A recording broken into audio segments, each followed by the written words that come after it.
Hi வணக்கம். உங்கள் doctor Dineshkumar கோவையிலிருந்து. வாழ்வது ஒரு முறை வாழட்டும் நம் தலைமுறை என்ற தெளிந்த சிந்தனையோடு இந்த பதிவை பதிவிடுகிறேன். இந்த பதிவு பார்த்தீங்கன்னா முழுக்க முழுக்க ப்ளஸ் டூவில் சிபிஎஸ்சி போர்டில் எக்ஸாம் எழுதிட்டு வெயிட் பண்ணுற ஸ்டூடெண்ட்ஸ் மற்றும் பேரண்ட்ஸ்க்கான பதிவு தான். ஏன்னு பார்த்தீங்கன்னா எனக்கு கடந்த ஒரு 5 to 6 டேஸாக மெனி இன்புட்ஸ் வந்திருந்தது. ஏன்னா சிபிஎஸ்சி ஸ்டூடெண்ட்ஸு யாரெல்லாம் வந்து பார்த்தீங்கன்னா 130 பிலோ கட் ஆஃப் இருக்காங்களோ அவங்களாம் வந்து காலேஜ் இன்னும் ஜாயின் பண்ணல. ஸோ ஏன்னா பேரண்ட்ஸு விரக்தி அடைஞ்சிட்டாங்க, ஸ்டூடெண்ட்ஸை திட்டுறாங்க. கண்டிப்பாக என்னோடய ரெக்வெஸ்ட்டு ஸ்டூடெண்ட்ஸை திட்டாதீங்க. ஏன்னா அவங்களுடைய பேரண்ட்ஸோட தாக்கம் என்னென்னு பார்த்தீங்கன்னா கடந்த 12 வருஷமாக என்ன நல்ல ஒரு ஹைஃபையான ஒரு ஸ்கூலில் 1.5 lakhs இல்லை 2 lakhs கொடுத்துட்டு கிட்டத்தட்ட 20 லட்சமாக ஸ்பெண்ட் பண்ணிவிட்டு மார்க் குறைஞ்சி. ஏன்னா அதே ஒரு மெட்ரிகுலேஷன் படித்த ஸ்டூடெண்ட்ஸ் 155 கட் ஆர் அதோட கட் ஆஃப் அதிகமாகிருக்காங்க. நம்ம ஸ்டூடெண்ட்ஸால் இதால் வாங்க முடியலன்னு சொல்லிட்டு.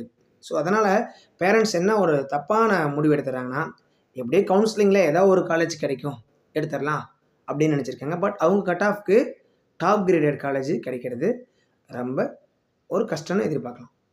ஸோ அதனால் நீங்கள் என்ன பண்ணணும், ஆல்மோஸ்ட் ஒரு ஸ்டூடெண்ட்ஸ் வந்து சிபிஎஸ்சி போர்டில் படிச்சிட்டாவே அவங்களுக்கு வந்து 80% நாலேஜ் இருக்கும். ஈஸியாக கேப்சர் பண்ணுற அளவுக்கு அந்த கெப்பாசிட்டி இருக்கும். அப்போ நீங்கள் உடனே என்ன பண்ணணும், தமிழ்நாடு அண்ணா யூனிவர்சிட்டியில் அட்டானமஸ் காலேஜில் ஜாயின் பண்ணுறதுக்கு ட்ரை பண்ணலாம்.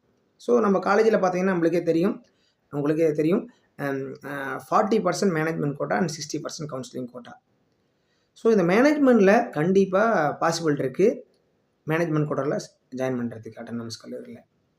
அப்போ நீங்கள் என்ன பண்ணணும், உடனே நாளைக்கு என்ன பண்ணணும், ட்ராவல் பண்ணணும் அந்த அட்டானமஸ் கல்லூரி நோக்கி, இல்லை சிட்டி பேஸ்ட் காலேஜ் நோக்கி ட்ராவல் பண்ணிவிட்டு அங்கே போய் நீங்கள் ஜாயின் பண்ணிங்கன்னா கண்டிப்பாக அங்கே சீட்ஸ் இருக்கும். சீட்ஸை பிளாக் பண்ணிக்கலாம், மேனேஜ்மெண்ட் கோட்டாவில் படிக்கலாம்.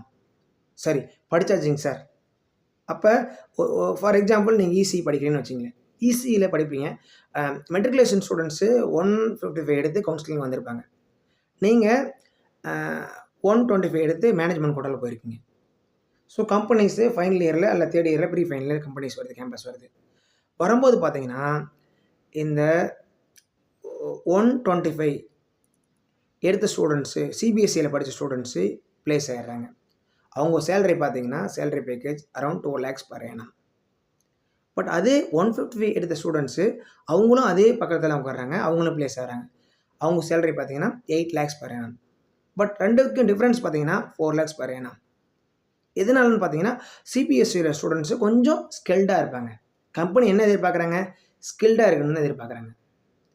ஸோ அதனால் என்ன பண்ணணும், சிபிஎஸ்சி ஸ்டூடெண்ட்ஸு உடனே நான் சொல்கிற அட்வைஸை ஃபாலோ பண்ணுங்கள். உங்கள்கிட்ட டவுட் இருந்தால் என்கிட்ட 1 to 1 பேசுறதுக்கு நீங்கள் ட்ரை பண்ணலாம். சரிங்களா? We are always ready to support you. அது இல்லாமல் இந்த வீடியோவை லைக் பண்ணுங்கள், ஷேர் பண்ணுங்கள். கண்டிப்பாக தமிழ்நாட்டில் இருக்கிற ஏதோ ஒரு குறிப்பிட்ட லெவல் மாணவனுக்கு கண்டிப்பாக பயனடையணும்னு சொல்லிட்டு நம்புகிறோம். வணக்கம்.